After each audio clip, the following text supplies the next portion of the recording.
থাকতে দেবে না মানে আমি থাকলে অসুবিধা কি লুকোচ্ছ তুমি আমাকে? Do you have a past? না না কি যা তা বলছো। দেখো সত্যিটা যত তাড়াতাড়ি বলে ফেলতে পারবে ততই মঙ্গল আমাদের।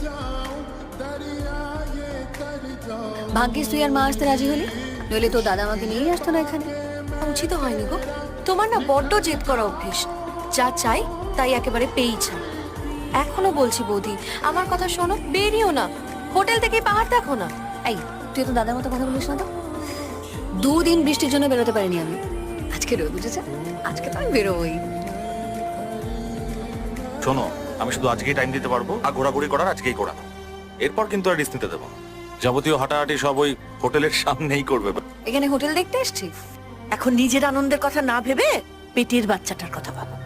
ডাক্তারের পারমিশন নিয়ে এসছি মা, ভয় নেই, কিছু হবে না।